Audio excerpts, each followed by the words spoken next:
出生于中国新疆喀什的迪里拜尔是享誉世界的花腔女高音歌唱家、歌剧表演艺术家、芬兰国家歌剧院终身独唱家。她具有多方面的艺术修养，在歌剧舞台上成功塑造了众多鲜活的角色，如威尔第《弄臣》中的吉尔达、多尼采蒂《拉美摩尔的露西亚》中的露西亚等。迪里拜尔在1997年和1998年2次获得世界著名女高音歌唱家尼尔森设立的大奖。欧美各国的音乐评论家称她的演唱是艺术与技巧最完美的结合。对我们学声乐来说，我说是一个偶像，是一个目标，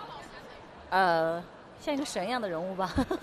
当做范本。然后现在能够听现场，那肯定是至高无上的，是一代宗师级别的呀，应该是中国最先一辈的在国际上有影响力的那种女高音歌唱家吧。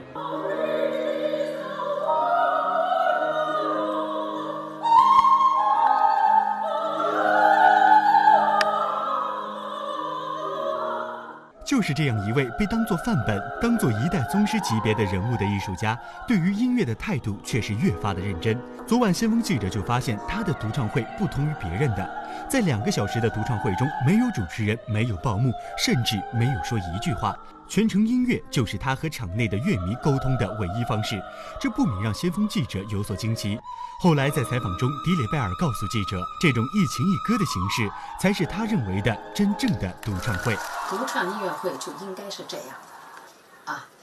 无论从国内到国外，我唱到现在，任何情况下都有节目单，所以没有报幕员，没有主持，也没有那就不叫独唱音乐会了。同时，她也是完全由中国声乐教育家独立培养出来的抒情花腔女高音歌唱家，在30多年的歌剧舞台生涯中，创造了无数辉煌的业绩，世界闻名。从中国唱到世界，她不仅是中国歌唱界的符号，也是中国的骄傲和自豪。虽然她一直被人叫着中国夜莺，在芬兰被称为国宝级歌唱家，但她一直认为这都离不开祖国对她的培养。这个不是我自个儿封的，也不是媒体给我或者什么炒作出来的，不是的。我觉得这是我们国家给予我的啊，所以呢，我也是我们国家自己培养出来的歌唱家。我呢，没有在外边上过1天学，尽管我在外边顶天立地的站着哈，所以我觉得我的那个顶天立地的背后，有着我们国家